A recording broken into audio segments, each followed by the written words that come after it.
Se o salário do pecado é a morte, se todos pecaram e todos estão privados da glória de Deus, é só isso? Nós estamos destinados todos ao inferno? Acabou tudo? Não. Fomos todos salvos no Senhor Jesus Cristo. Vamos juntos ver como é que isso se deu, como é que isso se dá.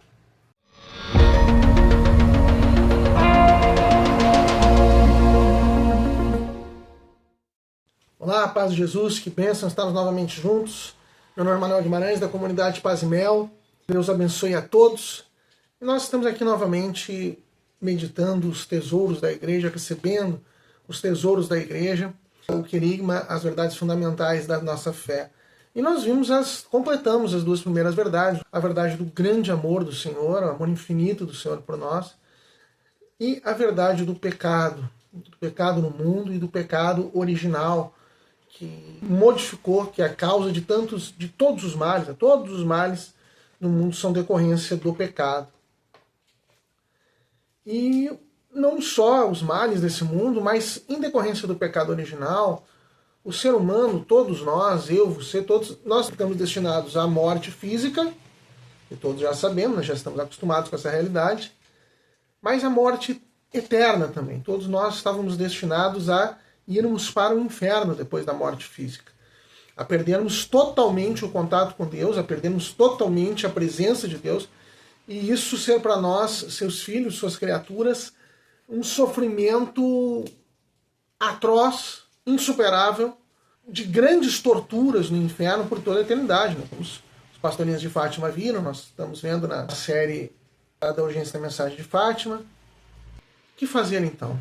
É isso, o ser humano pecou, a humanidade pecou, está privada da glória de Deus e acabou tudo, é isso? Graças a Deus, não. Graças a essa verdade do amor do Senhor, ele não ficou, nós tendo pelo nosso livre-arbítrio escolhido o pecado, ele não nos deixou assim. Existem algumas meditações de Santo Afonso Maria de Ligória. Uma delas nós fizemos aqui, uma das primeiras meditações de Santo Afonso lá, que era o pecado de Adão e o amor do Senhor. Ele vai falar disso, né? Como é que fica Deus depois do pecado de Adão? Deus fica como que angustiado. Eu não quero que os meus filhos que eu criei, meus amados, eu amo o ser humano, não quero que eles vão todos para o inferno, não quero que eles todos fiquem afastados de mim. Não, eu os criei para gozar da minha presença. Todavia, a ofensa que ele recebe é uma ofensa infinita, porque é uma ofensa a Deus. O que fazer, né? Diante de pela justiça, é justo que o homem vá ao inferno. Pela misericórdia, o correto é que o homem seja salvo. Então Deus decide fazer-se homem. Quem ofendeu a Deus foi a humanidade. Então a humanidade precisaria redimir, pagar a dívida desse pecado. A humanidade, apenas homens não poderiam. Mas Deus, se fazendo homem, vai pagar uma dívida dos homens. Por isso, para isso ele se encarna.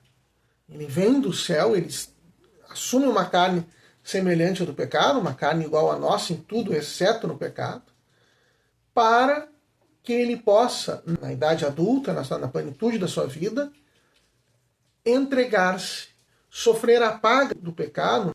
São Paulo diz em Romanos 3:23, todos pecaram, todos estão privados da glória de Deus, todos estão destinados à morte eterna. Ou então, em Romanos 5:12 diz, como por meio de um só homem entrou o pecado no mundo e pelo pecado a morte, assim a morte passou para todos os homens, porque todos pecaram. Mas, no versículo 18, aliás, o Catecismo da Igreja Católica, número 402, citando Romanos 5:18, diz, a universalidade do pecado e da morte o apóstolo opõe a universalidade da salvação em Cristo. Assim como a falta de um só resultou na condenação de todos os homens, do mesmo modo, da obra da justiça de um só resultou que para todos os homens a justificação que traz a vida. Então é isso. Da mesma forma que o pecado de Adão e Eva infectaram a toda a humanidade, a salvação do Senhor Jesus vai salvar a toda a humanidade. O seu sacrifício, ele vai pagar. Nós já falamos tantas vezes, falamos em Fátima, que em Fátima Nossa Senhora diz tantas vezes, é preciso reparação pelos pecados. Ou seja, o pecado ofende a Deus, é preciso dar a paga disso. Bom, Jesus pegou a paga do grande pecado da humanidade e assumiu sobre si. E como que se dá isso? Bom, então primeiro vamos ver isso dito pelo catecismo. O catecismo, muitas vezes, ele diz dessa realidade de nós estarmos salvos do pecado por causa da sua paixão, morte e ressurreição de nosso Senhor Jesus Cristo.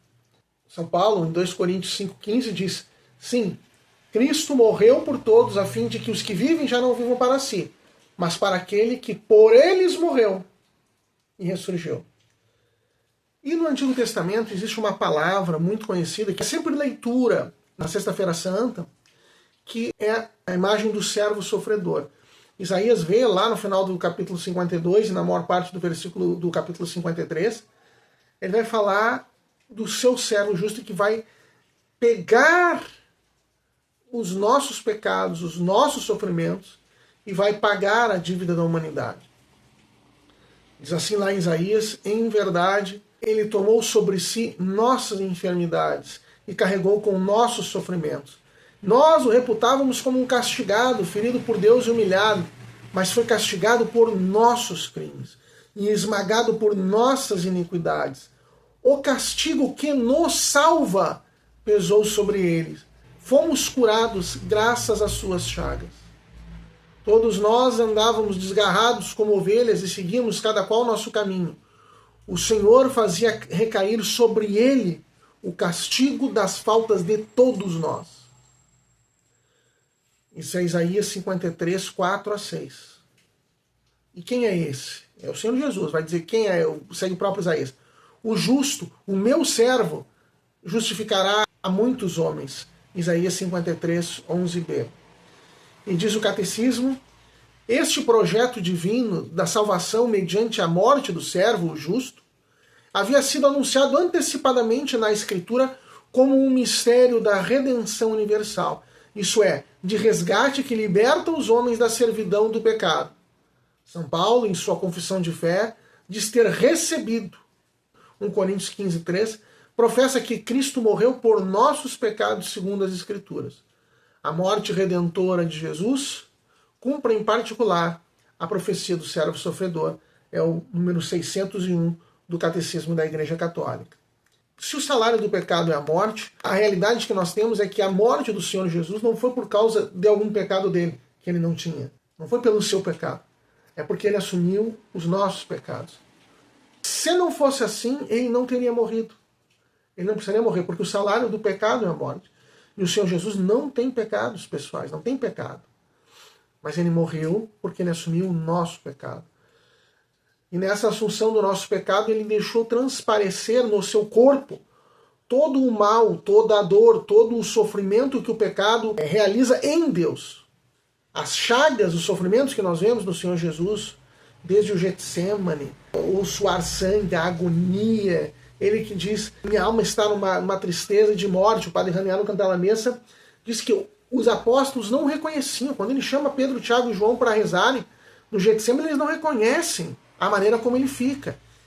Dormem e ele passa então a angustiar-se, a sentir tamanha dor que passa a suar sangue.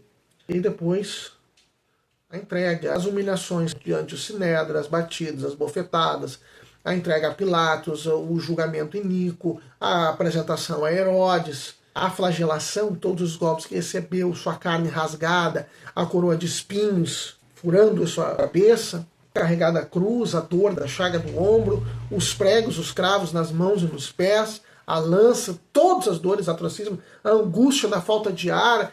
Não dá para dizer todos os sofrimentos, não dá nem para enumerar todos os sofrimentos porque passou o Senhor. Isso era o nosso pecado, fazendo ele sofrer.